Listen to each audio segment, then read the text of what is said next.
깨난 하나님의 말씀 구약성경 창세기 2장 18절에서 25절까지의 말씀 보겠습니다. 구약성경 3페이지에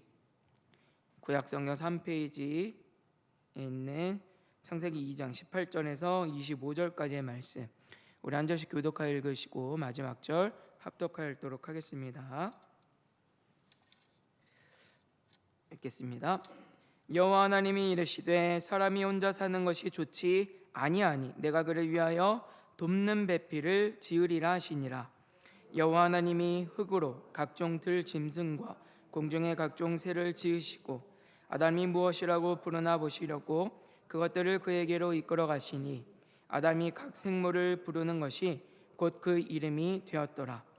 아담이 모든 가축과 공중의 새와 들의 모든 짐승에게 이름을 주니라. 아담이 돕는 배필이 없으므로 여호와 하나님이 아담을 깊이 잠들게 하시니 잠들매 그가 그 갈빗대 하나를 취하고 살로 대신 채우시고 여호와 하나님이 아담에게서 취하신 그 갈빗대로 여자를 만드시고 그를 아담에게로 이끌어 오시니 아담이 이르되 이는 내 뼈 중에 뼈요 살 중에 살이라.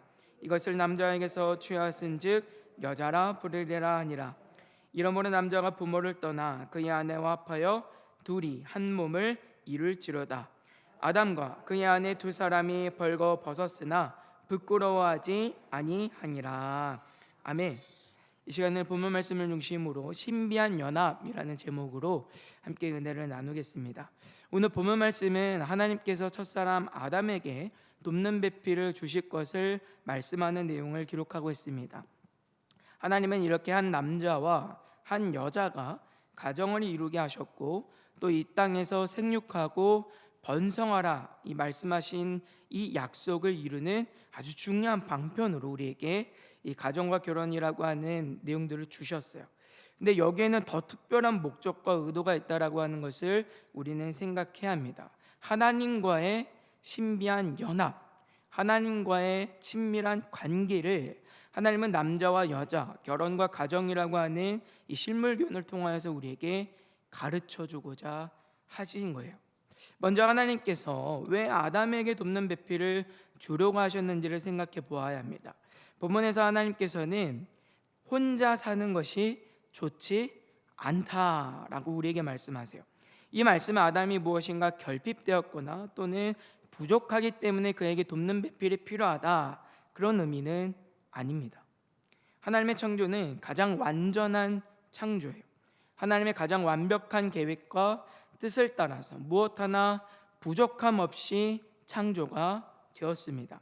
그리고 그 마지막에 사람을 창조하시고 하나님을 보시기에 심히 좋았다 말씀하셨어요. 하나님께서 창조를 마치시고 안식하신 일도 하나님의 창조가 무엇 하나 부족함 없이 가장 완전하고 완벽하게 창조가 되었다라고 하는 사실을 우리에게 가르쳐주는 내용입니다. 그렇기 때문에 혼자 사는 것이 좋지 않다라고 하시는 이 말씀은 아담이 가지고 있는 어떤 부족이나 결핍 또는 불완전이 있기 때문에 돕는 배필을 필요로 한다라고 하는 그런 의미는 아니라는 거예요. 실제로 아담은 그 자체로 만족합니다. 그는 부족함을 모르는 존재. 창세기 2장 19절과 20절까지의 말씀해 보시면 아담이 모든 가축과 공중의 새와 들의 모든 짐승들의 이름을 주는 일들을 기록을 하고 있는데, 특별히 이름을 짓는 이 일은 아담이 하나님으로부터 부여받은 대리 통치자로서의 권리와 권세를 행사하는 모습을 우리에게 보여주고 있는 거예요. 하나님께서는 사람을 창조하실 때 하나님의 형상을 따라 만들고 모든 것을 다스리게 하자라고 말씀합니다. 창세기 1장 26절입니다. 하나님이 이르시되 우리의 형상을 따라 우리의 모양대로 우리가 사람을 만들고 그들로 바다의 물고기와 하늘의 새와 가축과 온 땅과 땅에 기는 모든 것을 다스리게 하자 하시고. 아멘. 이처럼 하나님께서는 첫사람 아담에게 창조 세계를 다스릴 수 있는 권세를 주셨고, 모든 동물들의 이름을 짓는 이 행위는 하나님이 부여하신 신적 권위를 따라서 하나님의 통치를 대리하여 행하고 있는 모습으로 우리가 보게 되는 것이죠. 무엇보다 이런 아담의 통치는요, 우리와 같이 성령님의 도우심이나 또는 하나님의 강권하시는 은혜 없이도 자유롭게 그 스스로가 하나님의 뜻을 분별하고 하나님의 뜻을 실현할 수 있는 능력과 자유함 속에서 이루어지고 있다는 점을 우리가 생각을 해본다고 한다면, 아담은 분명 어떤 부족이나 어떤 결핍이 있는 상태가 아니라 그 자체로 이미 완전하고 만족하고 충분하다라고 하는 것을 알 수 있는 대목입니다. 그렇기 때문에 하나님께서 아담에게 돕는 배필을 주시는 일은 아담 그 자체로 부족함이 없지만 여기에 더 차고 넘치게 하신 은혜에 은혜를 더하시는 하나님의 풍성하신 은혜로 우리가 이해를 하는 것이 더 좋아요. 그렇다고 한다면 하나님은 아담에게 돕는 배필을 주셔서 무엇을 그에게 더하려 하시는 것일까요? 아담이 하나님을 떠나서는 결코 살아갈 수 없는 존재임을 알게 하시고 하와와의 관계를 통하여서 하나님과의 깊은 연합과 사귐이 무엇이고 또 그 하나님의 신비한 연합 가운데 참여하는 일이 무엇인지를 가르치셔서 아담이 늘 언제나 하나님 안에서 하나님과 연합된 삶, 그 신비한 연합 가운데 참여하는 기쁨을 주고자 하셨다라고 하는 거예요. 19절에서는 하나님께서 각종 들짐승과 각종 새를 아담에게로 이끌어 가시고 아담이 무엇이라고 부르나 보시려고 했다라고 성경은 말씀하고 있습니다. 이는 하나님께서 문자 그대로 아담이 이 이름을 어떻게 짓는지 궁금하시거나 호기심에서 이것을 확인하고자 하신다는 의미는 아니에요. 하나님은 아담이 무엇을 어떻게 하실지 이미 다 알고 계시죠. 하나님이 모르시겠어요? 이미 다 알고 계세요. 그리고 이때는 세상에는 죄가 없기 때문에 아담이 하는 모든 행동은 다 하나님 앞에서 정직하고 성실하고 하나님이 기뻐하시는 뜻에 따라 되는 일이에요. 그렇기 때문에 하나님께서 아담을 관찰하시거나 아담을 지켜보실 필요가 없습니다. 그럼에도 불구하고 하나님께서는 각종 들짐승과 새들을 아담에게 의도적으로 보내고 계시는 거예요. 그리고 하나님께서 아담이 어떻게 하시는지를 지켜보신다라고 하는 건 우리에게 무엇을 의미합니까? 이 일을 통해 하나님이 목적하고 계시는 아담에게 뭔가 하고자 하시는 뜻이 있다라고 하는 것을 우리에게 가르쳐주고 있는 것이죠. 그것이 21절에서는 어떻게 나타나는가 보니까 하나님께서 아담을 깊이 잠들게 하셨다라고 성경은 말씀하고 있어요. 그런데 이 말은요, 여러분, 아담이 무슨 수면 마취와 같이 깊은 수면에 빠졌다라고 하는 그런 의미가 아닙니다. 이 말은 우리가 히브리적 사고를 가지고 이해해야 될 필요가 있는 말인데, 깊은 잠에 빠졌다, 이 말로 이제 번역이 된 말을 찾아보면 타르데마라고 하는 말이 사용이 되는데, 이 말은 굉장히 특수한 상황에서 사용이 되는 말이에요. 이 말은 하나님께서 나타내시는 계시, 하나님의 뜻을 온전히 그리고 순수하게 받는 상태를 의미합니다. 그러니까 사람이 감당할 수 없는, 사람이 다 이해할 수 없는 너무나도 놀랍고 신비한 하나님의 계시와 하나님의 뜻이 온전히 나타나고 그것을 우리가 순수하게 받아들이는 상태를 성경은 깊은 잠으로 표현을 하고 있다라고 하는 거예요. 이런 모습이 어디서 또 볼 수 있냐면 창세기 15장 12절의 말씀에 보시면 해질 때 아브람에게 깊은 잠이 임하였다 이렇게 말씀하고 있는데, 여기서도 똑같은 타르데마라고 하는 말이 사용이 돼요. 근데 그 뒤에 이어지는 13절 말씀을 보시면 하나님께서 아브람에게 이스라엘 백성들이 장차 400년 동안 애굽에서 노예 생활을 할 것을 말씀하세요. 400년이에요. 하나님께서는 시작과 끝을 다 알고 계시는 분이시죠. 하나님의 영원한, 하나님이 이루어가시는 역사 가운데서 그 단편을 아브라함에게 하나님이 말씀하시고 보이셨단 말이에요. 크고 중요하고 강대한 어떤 하나님의 계시가 나타날 때 성경은 깊은 잠에 빠졌다, 이렇게 표현을 하고 있다라고 하는 거예요. 다니엘 8장 18절에서는 이렇게 기록합니다. 그가 내게 말할 때 내가 얼굴 땅에 대고 엎드려 깊이 잠들매 그가 나를 어루만져서 일으켜 세우며 라고 말씀하고 있어요. 여기서도 지금 깊이 잠들매 라고 말씀하고 있죠. 근데 이 뒤에 이어지는 말씀을 보시면 하나님께서 다니엘에게 메대와 바사에 대한 인류 역사에서 일어날 일들에 대해서 보이고 계세요.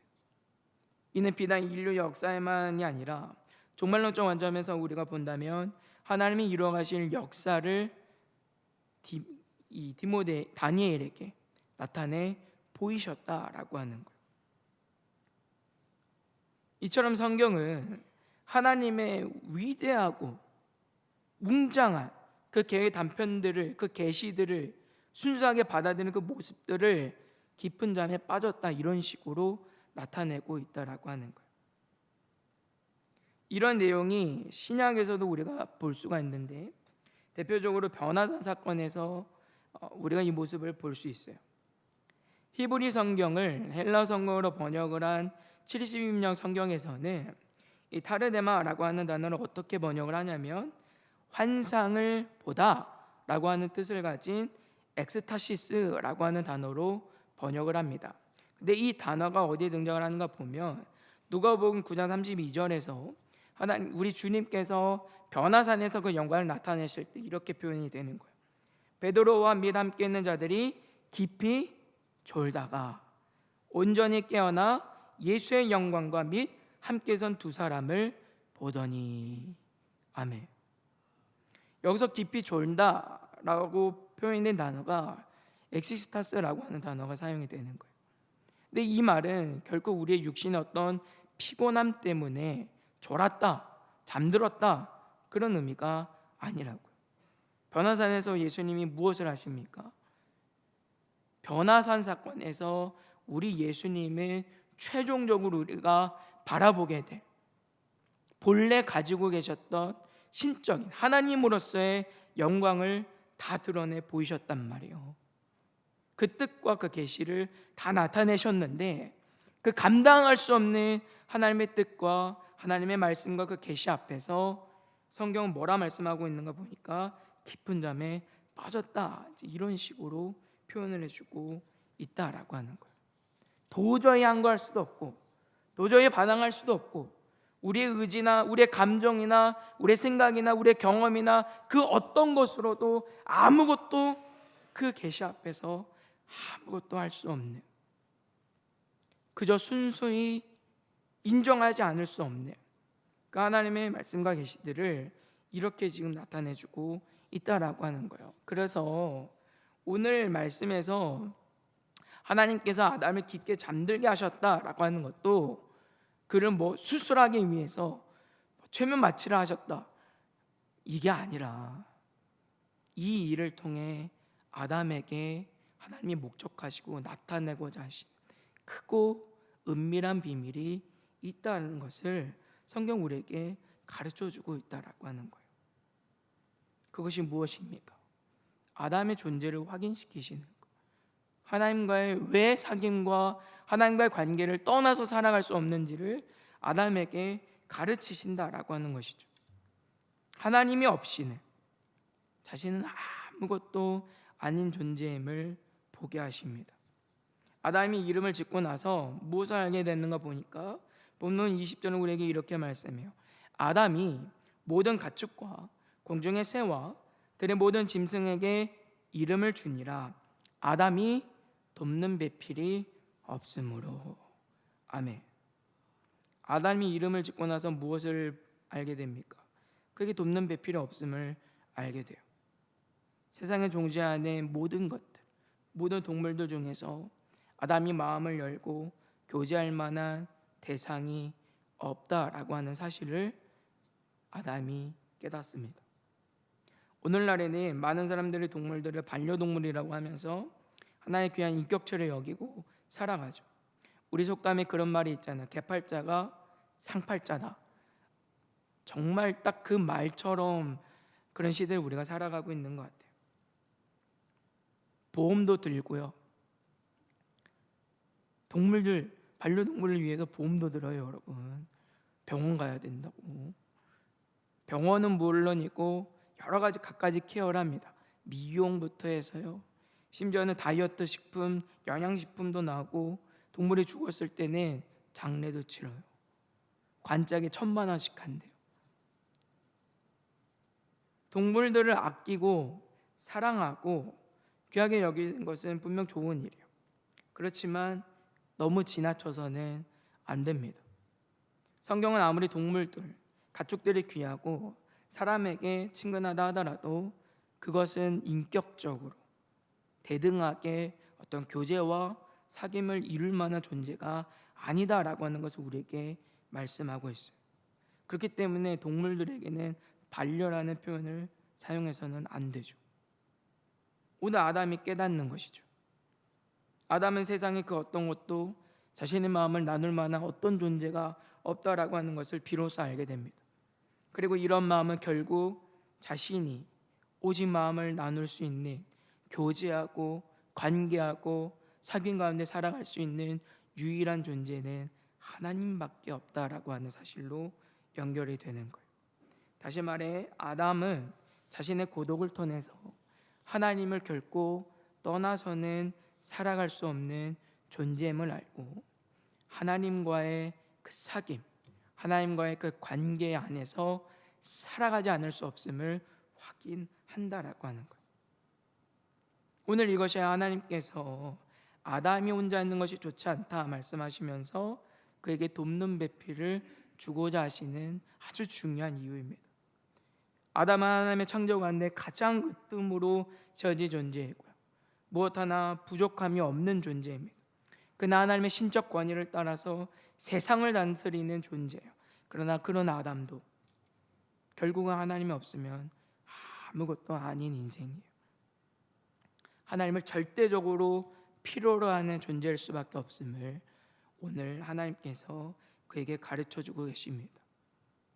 이는 아담이 하나님과의 연합과 관계 속에서 살아가야 하는 존재임을 알려주시는 일이고, 결국 하나님께서 아담에게 혼자 있는 것이 좋지 않다, 그리고 그에게 돕는 배필을 주시는 중요한 이유도 남자와 여자가 한 몸을 이루는 그 연합을 통하여서 그 놀라운 신비 가운데 성부와 성자와 성령이라고 하는 성삼위일체의 그 신비한 연합 가운데 우리가 참여하고 하나님과의 그 연합의 기쁨과 사귐이 무엇인가를 실질적으로 알도록 하시는 하나님의 은혜라고 하는 거예요. 창세기 2장 24절은 우리에게 이렇게 말씀합니다.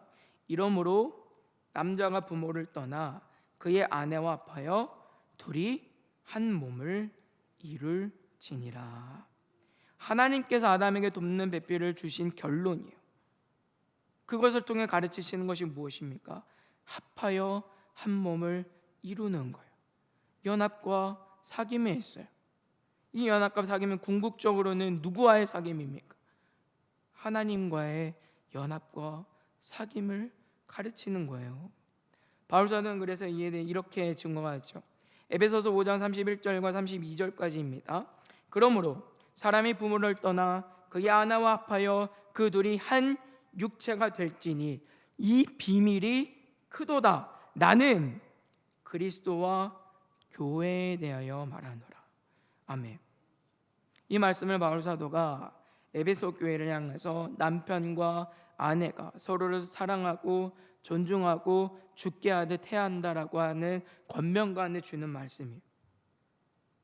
바울 사도는 남편과 아내의 관계를 통하여서 무엇을 말하고자 하고 있습니까? 그리스도와 교회의 관계를 말한다 라고 말하고 있어요. 이러한 바울 사도의 증언은 하나님께서 아담에게 돕는 배필을 주셔서 남편과 아내, 결혼과 가정이라고 하는 신물 교훈을 통해서 결국 하나님이 무엇을 가르치고자 하시는가, 하나님과 연합과 사귐을 가르치고자 하셨다라는 것을 우리가 알 수 있는 대목이에요. 교회가 누구입니까? 예수님을 믿는 자들이에요. 예수님을 믿는 자들은 누구입니까? 그 믿음 안에서 예수님과 연합하고 사귐에 있는 자들이에요. 이들은 곧 성삼위일체 하나님과 연합과 사귐 가운데 있는 자들을 말하고 있는 것이죠. 그래서 우리 주님이 이렇게 말씀하세요. 요한복음 14장 19절과 20절입니다. 조금 있으면 세상은 다시 나를 보지 못할 것이로되 너희는 나를 보리니 이는 내가 살아있고 너희도 살아있겠습니다. 그 날에는 내가 아버지 안에, 너희가 내 안에, 내가 너희 안에 있는 것을 너희가 알리라. 아멘. 너무나 놀라운 말씀이요. 성부와 성전과 성령 성삼위일체 하나님의 연합은요, 세상의 그 어떤 것으로도 설명할 수 없고 우리가 이해할 수 없는 신비 중의 신비예요. 그러나 이 연합은 가장 완벽한 사귐이고 가장 완벽한 교제이고 가장 완벽한 즐거움이 있는 그러한 사귐입니다. 그런데 그 연합 가운데 지금 누가 있게 된 거예요? 우리가 참여하게 되었다라고 하는 거예요. 주님이 우리 안에, 우리가 주님 안에 있게 되면서 하나님이 우리 안에, 우리가 하나님 안에 있게 되었다라고 하는 거예요. 성부와 성자와 성령이라고 하는 그 신비한 연합과 사귐 가운데 우리가 함께하게 되었다.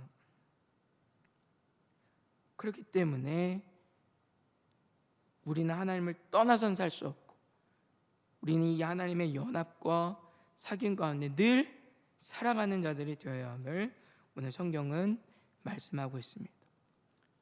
사랑하는 성도 여러분, 오늘 하나님께서 아담에게 돕는 배필을 주시는 이유는 그저 우리에게 도울 자가 필요하기 때문에, 우리의 연약함과 한계 때문에 주시는 일이 아니에요. 예수 그리스도 안에서 우리가 하나님 안에 거하고 하나님이 우리 안에 거하시는 그 놀라운 신비의 연합 가운데 우리가 있게 되었다라고 하는 것을, 그 기쁨을 알리시기 위한 일임을 기억하시기를 주님의 이름으로 부탁을 드립니다. 우리 하나님은 보이시지 않는 영이시지만 남편과 아내의 연합을 통하여서 하나님과 그 연합과 그 사귐과 기쁨이 무엇인가를 하나님은 우리에게 알게 하셨어요. 그만큼 하나님은 우리와 함께 하시기를 원하시고 그것을 기뻐하십니다. 그래서 우리와 늘 언제나 함께 하세요. 하늘 보좌 우편에만 계시는 게 아니라 우리의 삶의 자리에, 우리의 심령 가운데 하나님은 늘 언제나 계세요. 그렇다고 한다면 우리도 그런 삶을 살아가야 할 줄 믿습니다. 하나님과 신비한 연합과 기쁨을 누리는 복된 은혜가 저 여러분들에게 충만하게 되기를 주님의 이름으로 소망합니다.